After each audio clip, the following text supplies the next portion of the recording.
middle, and everybody in the government just sort of looks the other way. Sovereignty of the individual, huh? That's it. That doesn't exist anymore. No, Madison argued, it's very interesting. There's a letter Madison wrote arguing that the individual is sovereign and not the state. I mean, to you and me and the people who are generous enough to be watching us now, that's a truism. That's a baseline argument. But to people in the government, they don't accept that. They believe that the government is sovereign. They believe that we work for them rather than them working for us. You know, and you look at the them. How could people take orders from these little freaks? Out of her mind, Diane Not So Feinstein, little Chucky Schumer, chins down to his stomach, McConnell, Mitch McConnell. Look at that nothing of a clown. Lindsey Graham. One arrow, that Peter Schiff. You want to see a little arrogant boy? Who are these people? You mean Adam Schiff? Adam Schiff, excuse me. You don't mean Peter, our Schiff is our defender of the free market. He's a great guy. Always, matter of fact, I had him on. Yeah, Peter, we love you. We just confused the names. We love you, Peter. I did it, Tim, when I had him on the show. He'll let you have it. How dare you confuse me with Adam Schiff? But anyway, matter of fact, it's on our channel, the one I did with him recently. Great interview. Well over 100,000 people. So anyway, look at these clowns. Nobody explains the root causes of inflation better than Peter. No, it's all one word: government. Yep. Government.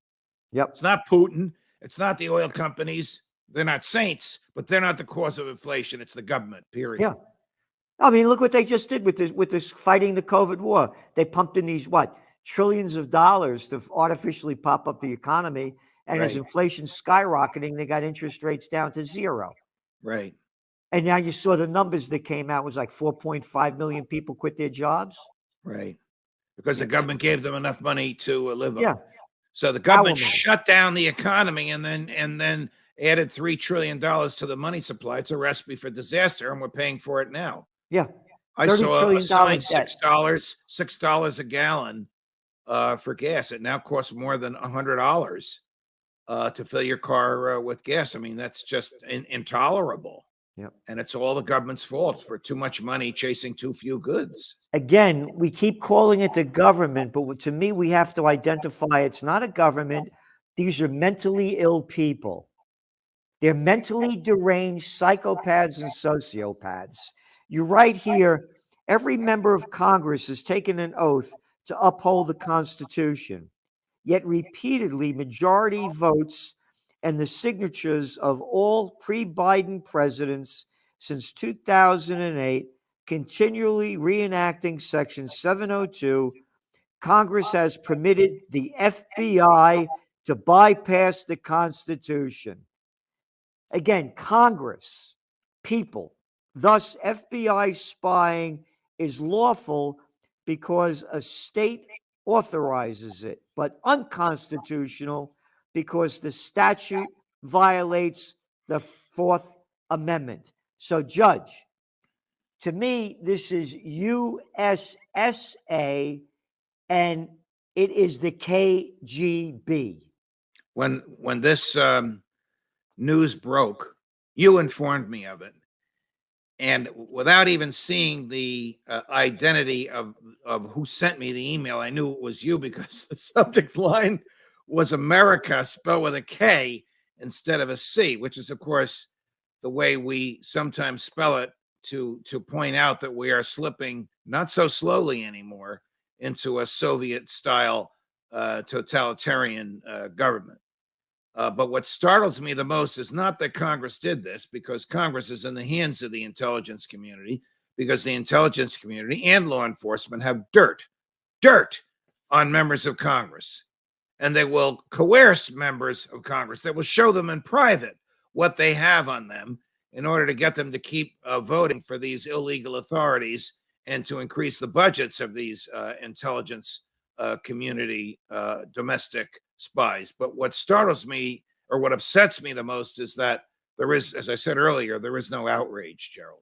You and I are outraged. Bernie Sanders is outraged. Ron Wyden is outraged. Ron Paul is outraged. Thomas Massey is outraged. That's it. That's it. Because you go on to say the federal government is rotten to the core. Today in America, we have no rights. You know, Judge, we have no rights, but you know what we're going to do? We're rotten to the core. We're going to bring rights to Ukraine. We're going to bring them freedom. This is the hypocrisy of what we're going to bring freedom and democracy there as we're losing ours.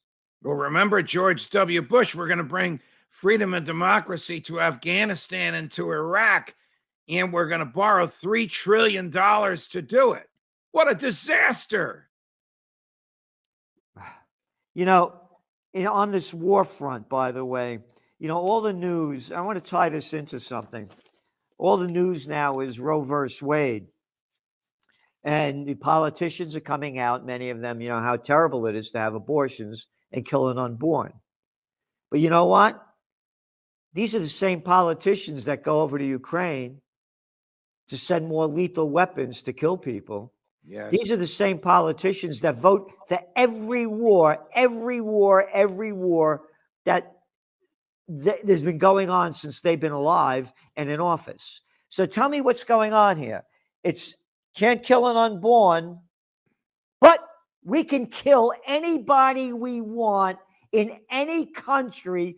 Where did you see Joe Biden yesterday? At Lockheed Martin. Yes. Could you imagine the president of the United States going to the #1 defense contractor in the United States to ask for more lethal weapons of death and destruction? But, Roe versus Wade, now we got to get serious. I have often thought that the Republicans who claim to be pro-life are just making that claim not because they give a damn about babies in the womb, not because they believe babies in the womb are persons, not because they believe the Constitution requires the states to protect life at all of its stages, but just to curry favor with certain Christian groups. And you've just demonstrated that. How can the same human being who's worried about babies in the womb being killed want to slaughter people in foreign countries just to force them to accept our version of a government? It just doesn't make sense. And even when Republicans controlled both houses of Congress and had a Republican in the White House, they could have stopped Roe versus Wade in its tracks with a single one-line piece of legislation. The fetus in the womb is, for all legal and constitutional purposes, a person.